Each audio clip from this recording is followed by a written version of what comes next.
is when LaSalle, the French-Canadian explorer LaSalle, floated down the Mississippi River from French Canada. Got some people from Montreal, right? And Quebec, yeah. Yeah, so that's really our roots, is actually Montreal and Quebec. That's more than Paris.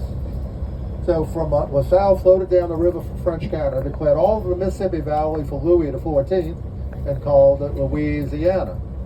Now, French Louisiana back then was not Louisiana today. French Louisiana extended all the way to the French Canada, of everything between the Appalachian Mountains and Rocky Mountains from Canada to the Gulf of Mexico. That was French Louisiana. 1682, Louisiana, named after Louis XIV, the Sun King.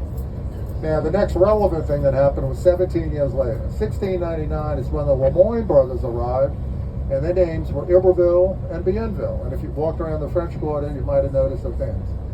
Canal Street, the big street in Iberville, Bienville. Okay, sorry. Trying to coordinate all this. Iberville and Bienville were the Lemoyne brothers, and the Lemoyne brothers, Bill Bienville, they were looking for the mouth of the Mississippi River, and they found it on Mardi Gras Day, 1699. People say, how long is Mardi Gras go down in New Orleans? You say day one. Yeah. Mardi Gras Day, 1699, they found the mouth of the Mississippi River. Oh. Now, they wanted to put a city as close as they could to the mouth of the river. But below the city, as you notice, being on the boat, on the ship, just swamps and bayous, right? Yeah. It'd take the ship, 7, maybe 8 hours before you got to the Gulf of Mexico, coming back. Once you get past the city, you see a little bit of land and then more water. Yeah, so from here to the open Gulf of Mexico is about 110 miles.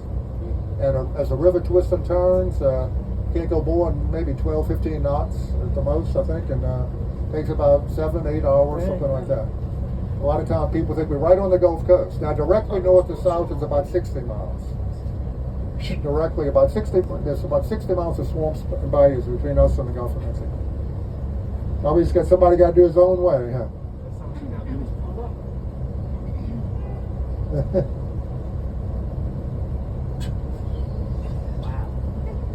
Yeah, the cabs are all coming to pick up. They're different than the Ubers. Okay. So 1699. So they get this far up river, and they see there's enough of a landmass to put a city on. And I talked about the curve in the river. The curve in the river gave us a natural harbor and a natural defense if we're going to be attacked. And eventually they decided to put the city where we are, right up ahead, in 1718. Now, from 1682, that was 36 years later. So by then, Louis XIV had died. The king was Louis XV, but he was a little boy. And the guy who had the real power was the Duke of Orleans, the Duke d'Orléans, had the real power. So Bienville, the younger brother, became our first governor, had the good sense to name the city after him. So originally, New Orleans would have been called something like La Nouvelle Orléans. Now, I don't speak French, and I'm sure I'll butcher that, because I also butchered English.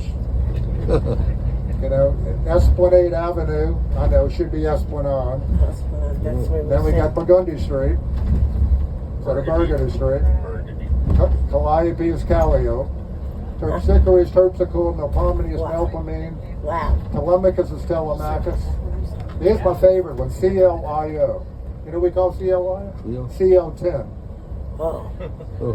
Okay. Okay, now there's stop number 7, Poydras Street. All this to the left would be the convention center. You see the convention center is huge. It's about a mile long. At Drago's, they serve char-broiled oysters. Here, there's a statue of Winston Churchill giving the victory sign. Okay. But in New Orleans, he's ordering 2 more cocktails. And this is known as English Circle. On the other side, closer to the river, there's a huge, beautiful fountain called Spanish Plaza. And we're heading to the French Quarter.